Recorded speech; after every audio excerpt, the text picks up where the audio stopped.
my YouTube channel GK Law Classes. Thank you so much for viewing all the previous shorts, जिसके अंदर मैंने बहुत सारे topics limitation act तक को कवर किया है। तो अभी किसी ने वो शॉर्ट्स को चेकआउट नहीं किया तो अभी जाके हमारे चैनल GK Law Classes पे जाके चेकआउट कर लीजिए। If you are the new viewer तो अभी फटाफट चैनल को सब्सक्राइब कीजिए और नोटिफिकेशन बेल आइकन बटन दबाना भूलेगा मत। तो जैसे कि आज आप बोर्ड पे देख सकते हैं एक नया नाम, so let me tell you कि हमने जो है थोड़ा टाइम पहले बैंकिंग लॉज पे एक सीरीज स्टार्ट की थी जिसमें कुछ banking laws including negotiable instrument act, limitation act, RBI banking regulation act जैसे एक्ट्स को कवर कर दिया है, जिनके वीडियोस और शॉर्ट्स ऑलरेडी हमारे चैनल जीके लॉ क्लासेस पे अवेलेबल है। तो आज का जो बैंकिंग लॉ का कॉन्सेप्ट है वो है foreign exchange management act 1999। So students, let me tell you before I proceed with this particular video कि आज जो है इसमें हम सिर्फ इंपॉर्टेंट क्वेश्चंस के कॉन्सेप्ट को ही कवर करेंगे, यानी हम पूरा foreign exchange management act FEMA study नहीं करेंगे, कुछ इंपॉर्टेंट क्वेश्चंस को ही स्टडी करेंगे जिसमें कुछ इसके इंपॉर्टेंट पॉइंट्स को हम टच अप करेंगे, क्योंकि इन्हीं में से मेजॉरिटी क्वेश्चंस आते हैं। इसके अलावा कभी भी फॉरेन एक्सचेंज मैनेजमेंट एक्ट में से ज़्यादा क्वेश्चंस नहीं पूछ जाते। क्वेश्चन ज़्यादा से ज़्यादा आपके पास 1 से 2 या मेजॉरिटी ऑफ मेजर अगर आप देखें तो मेजॉरिटी क्वेश्चंस इसमें से 4 ही आते हैं, इससे ज़्यादा कभी भी बैंकिंग लॉस के लिए नहीं आते। So if you are preparing for any government law competitive exams और उसके अंदर भी बैंक से रिलेटेड अगर आप स्केल 1, 2 या 3 ऑफिसर्स की तैयारी करें तो फॉरेन एक्सचेंज मैनेजमेंट एक्ट के रिगार्डिंग आपको पता होना बहुत ज़्यादा ज़रूरी है। तो आइए without any delay let's begin with the today's video, जिसके अंदर हम कुछ इंपॉर्टेंट क्वेश्चंस डिस्कस करेंगे रिगार्डिंग फेमा। सबसे पहला क्वेश्चन है इनैक्ट। ठीक, सबसे पहला क्वेश्चन आएगा इनैक्ट। ये एक्ट बनाया कब गया है, किस बेसिक ऑर्गेनाइजेशन के कॉन्सोनेंस में रख के इस एक्ट को बनाया गया है। तो इनैक्टमेंट की अगर मैं बात कर लेती हूँ तो ये है दिसंबर 29, 1999। ठीक है, ये इसकी इनैक्टमेंट की डेट है जिसको आपको याद रखना है। ठीक है, it was established in consonance with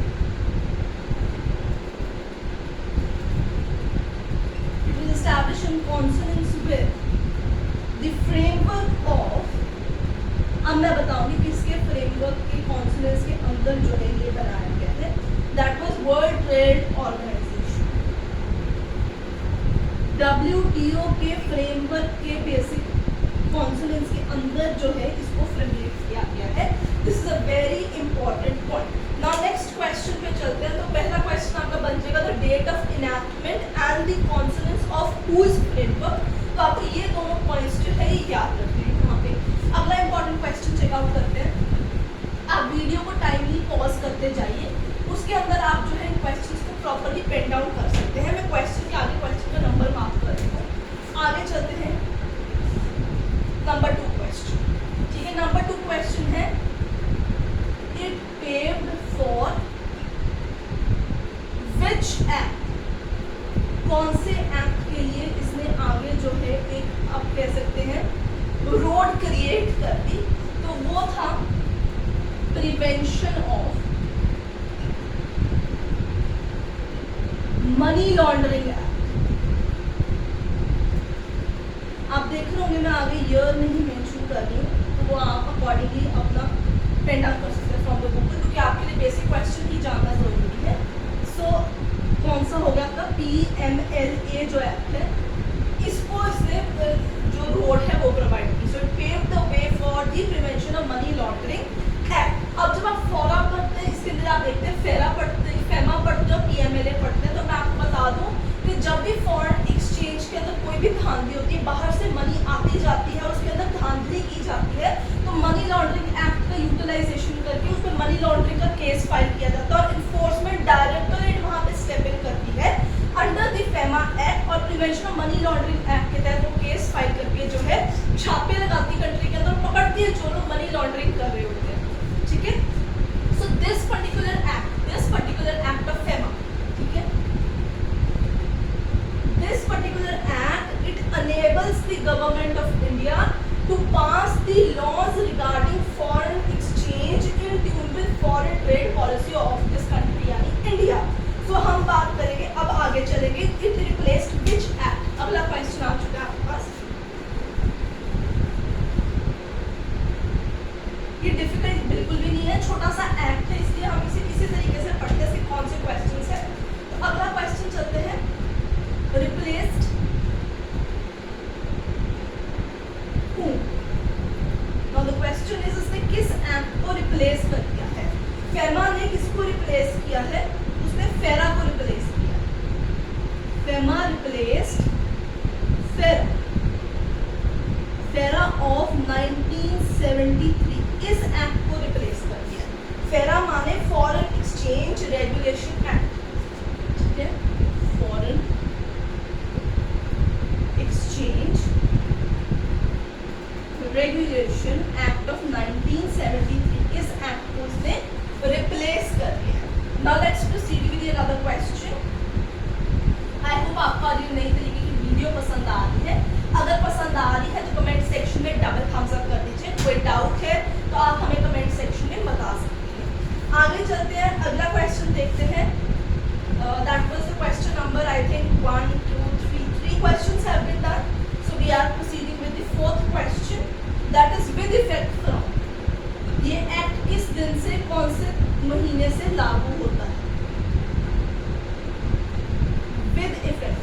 Now this is again a very important question to be considered. तो ये 1 जून 2000 इस तारीख से ये एक्ट लागू होता है। It applies to, again another question, सब question है, whole of India, ठीक है। तो इस एक्ट के तहत कौन सी ऑर्गेनाइजेशन काम करती है, कौन केस फाइल करता है, कौन छापेमारी करता है, कौन फॉरेन एक्सचेंज की तो धांधली हो रही है, मनी लॉन्ड्रिंग के केसेस कौन डील करता है, वो इन्फोर्समेंट डायरेक्टरेट आपकी आती है, ठीक है। Now let's go for another question. I hope आप लोगों को आज का कॉन्सेप्ट अच्छा लग रहा होगा। छोटे छोटे पॉइंट है, छोटे छोटे क्वेश्चन है, ऐसे ही इसके अंदर से एमसीक्यूज आते हैं। Now let's proceed with another question, that is 5th, ठीक है। Object, what is the particular objective of the act? It explains the act as it is. तो जो भी आपका objective of the act होगा वही आपका ये पूरा का पूरा आपको फेमा है वो explain करा देगा। So it gives power to central government, gives power to central government। तो उसमें central authority, जो central government है वही सारे laws regulations बनाती है, सारे rules बनाती है। Government इंडिया central government बनाती है to regulate the flow of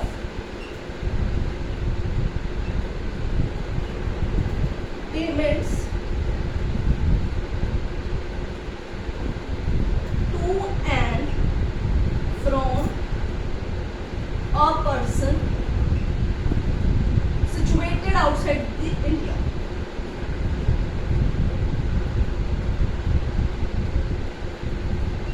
तो ये इसका ऑब्जेक्टिव है जो मैंने आपके सामने लिख दिया है। इसकी सेंट्रल अथॉरिटी सेंट्रल गवर्नमेंट है। तो ये सारी जो है it gives the power to the central government to regulate the flow of payments to and from a person who is situated और लिविंग आउटसाइड द इंडिया। तो ये इसका ऑब्जेक्टिव है बेसिक हमारे पास।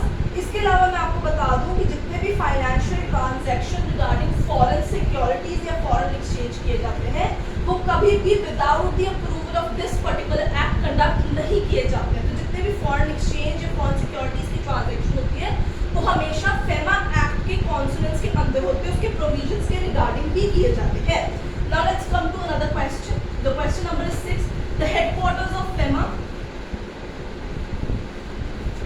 ठीक है। Now this is a very important and interesting question.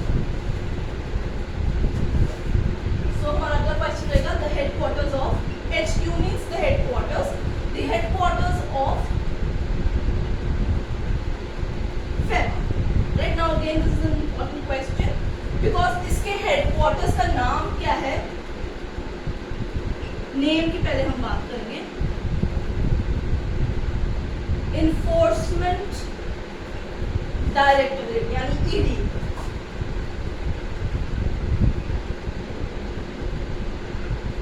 ठीक है। तो हेडक्वार्टर्स का नाम है इन्फोर्समेंट डायरेक्टरेट यानी ईडी। प्लेस कहाँ पे सिचुएटेड इसका हेडक्वार्टर्स, न्यू दिल्ली, ठीक है। And this particular organisation under FEMA act जो इन्फोर्समेंट डायरेक्टोरेट है, it is headed by director, ठीक है, एक डायरेक्टर की पोस्ट क्रिएट की जाती है। So let me know in the comment section कौन है अभी का प्रेजेंट जो हमारा इन्फोर्समेंट डायरेक्टोरेट का director. So this is the question that you need to mention in the comment section of today's video. तो अगर आपको आज की वीडियो पसंद आ रही है, इसे लाइक शेयर ज़्यादा से ज़्यादा कीजिए और चैनल को सब्सक्राइब करके जहां मैं कहूँ वहां कमेंट सेक्शन में डेफिनेटली मेंशन जरूर कीजिए, because I need to know कि आपको हमारा एक्ट जो है पसंद आ रहा है कि नहीं आ रहा है। अगर आज का स्टाइल पसंद आ रहा है एमसीक्यू स्टाइल्स के अंदर, क्वेश्चन स्टाइल्स के अंदर, तो भी आप कमेंट सेक्शन में लिख के बताइए। आइए चलते हैं आज के आखिरी हमारा जो क्वेश्चन फेमा से रिलेटेड है, नंबर है 7, इसे पेन डाउन कर लीजिए और डायरेक्टर का नाम मुझे कमेंट सेक्शन में डेफिनेटली बताइए, ठीक है। Number 7 question, the offices of the zonal offices और the offices under the FEMA act, ठीक है। अगला क्वेश्चन है ऑफिसेज। अब आपको पता चल गया कि हेडक्वार्टर्स जो है इसका नाम इन्फोर्समेंट डायरेक्टोरेट है, तो यहाँ ऑफिसेज भी ईडी के ही मार्क किए जाएंगे। So let me tell you, at Delhi जो है हमारे पास हेडक्वार्टर्स है हमारा इन्फोर्समेंट डायरेक्टोरेट, ठीक। अब यहाँ से नीचे बात करेंगे हम लोग। यहाँ से आपके पास आते हैं 5 जोनल ऑफिसेस, 4 आपकी मेट्रोपॉलिटन सिटीज के अंदर है और एक जलंधर के अंदर है। 5 जोनल ऑफिसेस हैं आपके पास, which is headed by deputy director. जहां पे अगर मैं कुछ नहीं मेंशन कर रही हूँ तो आप मेरे वर्ड से वर्बली जो मैं बोल रही हूँ उसको as it is pen down कीजिए। We have the headquarters enforcement directorate new Delhi, then we have the 5 zonal offices in the country, 4 in the metropolitan cities जो आपकी बॉम्बे, मद्रास, कलकत्ता है, इसके अलावा एक और प्लस जलंधर में एक है, which are headed by deputy director. Further ये जो जोनल ऑफिसेज जो है ये आपके आगे चल के 7 जो आपके हैं सब जोनल ऑफिसेज में डिवाइड हो जाते हैं। 7 सब जोनल ऑफिसेज, ठीक है। 5 zonal offices are further divided into 7 sub zonal offices. इसके अलावा यहाँ पे जो है आपका, यहाँ पे इसके अलावा फर्दर आगे जब आप सब जोनल ऑफिसेज में आते हैं, नीचे 5 फील्ड यूनिट्स भी आपके पास आते हैं, ठीक है। सो हेडक्वार्टर्स से नीचे zonal offices directed by deputy director head होंगे, यहाँ पे डायरेक्टर हेड होगा। Further 5 zonal offices 7 sub zonal offices के अंदर कन्वर्ट कर दिए जाते हैं।